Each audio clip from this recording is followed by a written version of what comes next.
امام مالک اور رحمۃ اللہ تعالیٰ علیہ امام اعظم ابو حنیفہ کے بعد ان کا دور بنتا ہے۔ ان کی پیدائش تھی 80 ہجری۔ امام اعظم ابو حنیفہ کے حوالے سے میں نے عرض کیا تھا کہ ان کی پیدائش تھی 80 ہجری، جبکہ امام مالک رحمۃ اللہ تعالیٰ علیہ کی جو پیدائش ہے وہ ہے 93 ہجری، 13 سال ان سے چھوٹے ہیں۔ 93 ہجری ان کی پیدائش ہے اور ان کی وفات 179 ہجری ہے۔ اور امام مالک اور رحمۃ اللہ تعالیٰ علیہ امام اعظم ابو حنیفہ رحمۃ اللہ تعالیٰ علیہ کے نقش قدم پہ چلتے ہوئے انہوں نے بھی حضرت امام حسن مجتبیٰ کے جو پڑ پوتے تھے، حضرت نفس زکیہ جو حضرت عبداللہ کے بیٹے تھے، جو حضرت حسن مثنیٰ کے بیٹے تھے، جو حضرت حسن مجتبیٰ کے بیٹے تھے، جو حضرت علی کے بیٹے تھے اور جو حضرت ابو طالب کے بیٹے تھے، تو ان کے حق میں انہوں نے بھی فتویٰ دیا،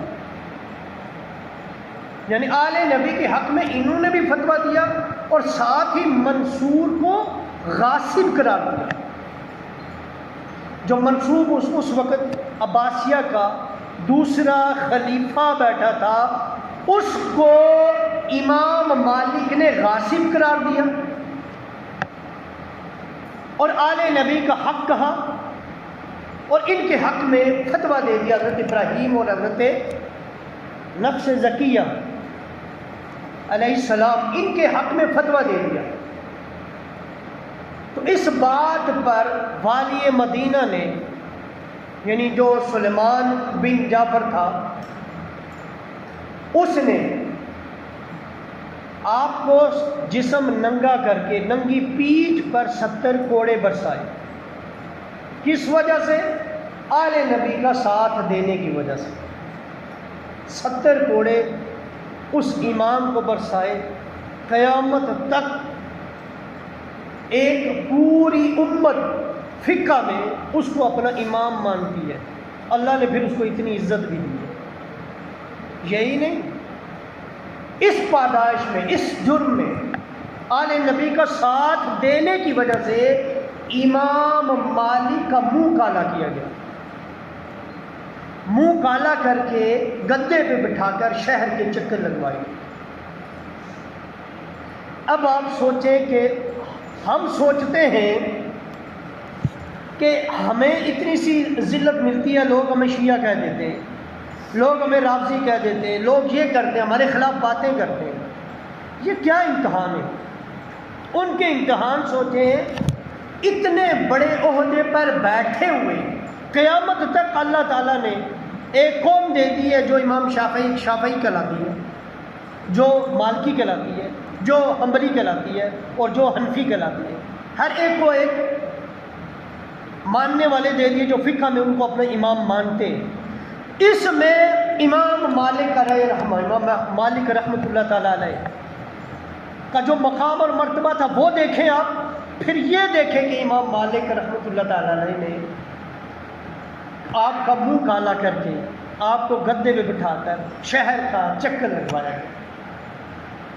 اس مقام کو سوچیں، پھر ان کی اس ذلت کو سوچیں جو انہوں نے دینے کی کوشش کی ہے، لیکن اللہ نے پھر وہ عزت دی ہے نا کہ وہ قیامت تک چاہے ہم ان کے فقہ کے فالوور ہم ان کے نہیں ہیں، اس کے باوجود ہم ان کو اللہ کا ولی مانتے ہیں، حق میں مانتے ہیں اور ان کی عزت اور عظمت بجا بھی لاتے ہیں اور اس کا حکم بھی دیتے ہیں۔ اہل سنت والے جو اہل سنت کے 4 امام ہیں، تو انہوں نے ان کے ساتھ یہ سلوک کیا گیا۔ پھر آگے دیکھیں، ان کو مارا گیا، اتنے کوڑے مارے گئے کہ وہ بے ہوش ہو گئے۔ کیوں آل نبی کا ساتھ دیتے ہو؟ امام مالک بے ہوش ہو جاتے ہیں، اور ایک مرتبہ آپ ہوش میں آئے نا، آپ میں ہوش میں آتے ہی جو والی مدینہ تھا نا سلیمان بن جعفر، یہ عباسی حکومت چل پڑی تھی نا، منصور دوسرا عباسی حکمران تھا، صفا پہلا تھا، منصور دوسرا تھا، عباسی حکومت ڈون تھا ایک، انہوں نے سہارا لیا تھا آل نبی کا، ان کا سہارا لے کر بنو امیہ سے خود حکومت لی اور پھر پیترا بدلا پیترا بدلتے ہی اب چونکہ یہ تھے عباسی، حضور علیہ السلام کے خاندان حضرت عباس کی اولاد میں سے، اس بنا پر آپ دیکھیں حضرت امام مالک کا عمل دیکھیں۔ امام مالک کو جب سلیمان بن جعفر جو حضرت عباس کی اولاد میں سے تھا، مدینہ والی مدینہ، اس نے جب ان کو مار مار کے بے ہوش کیا اور جب یہ ہوش میں آئے، انہوں نے کہا گواہ رہو میں نے والی مدینہ سلیمان بن جعفر کو معاف کر دیا ہے۔ کسی نے پوچھا کہ اس نے آپ کو اتنا مارا، اتنا اس نے آپ کو یعنی تذلیل آپ کی کہ آپ کا منہ کالا کر کے گدے پہ بٹھا کر شہروں کے چکر لگوائیں گے، آپ کو کوڑے مارے، بے ہوش ہو گئے، ہوش میں آتے ہی آپ ان کے بارے میں یہ کہتے ہیں کہ میں نے انہیں معاف کر دیا؟ کہا میں اس لیے کہ اب مجھے لگتا ہے میری رخصتی کا وقت آ گیا ہے، میں اس دنیا سے جانے والا ہوں، موت میرے سرہانے کھڑی ہے اور میں حضور سے ملاقات کروں تو اس حال میں نہ کروں کہ میری وجہ سے ان کے خاندان کا کوئی جہنم میں چلا جائے۔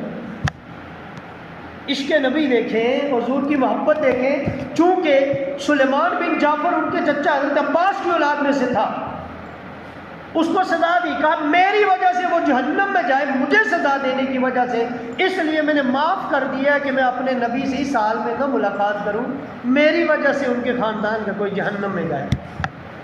یہ آل نبی سے محبت ہی نہیں، خاندان نبی سے محبت دیکھیں آپ۔ آل نبی میں تو امام حسن امام حسین کی اولاد ہے، لیکن پورے خاندان کے ساتھ آپ کی محبت دیکھیں۔ اور یہ جرم، کس جرم میں آپ کو یہ سزائیں کی تھی؟ حضور کی آل کی محبت میں، امام مالک کو۔ اور آپ کو میں بات بتاؤں، جو امام شافعی رحمۃ اللہ تعالیٰ علیہ، امام ابو حنیفہ کے بعد امام شافعی بنتا ہے، وہ میں نے جان کے آخر میں چھوڑا ہے۔ امام شافعی خود 9 سال امام مالک سے پڑھے۔ امام شافعی 9 سال آخری اوائل میں امام ابو حنیفہ، امام مالک کے آخری اوائل، آخری دور میں امام شافعی ان سے پڑھے 9 سال۔ یعنی امام شافعی جب تقریباً 15 سال کے بعد جب اتنی عمر ہو گئی نا، تو وہ امام مالک کی قدموں میں آ گئے، ان سے آپ نے علم حاصل کیا ہے۔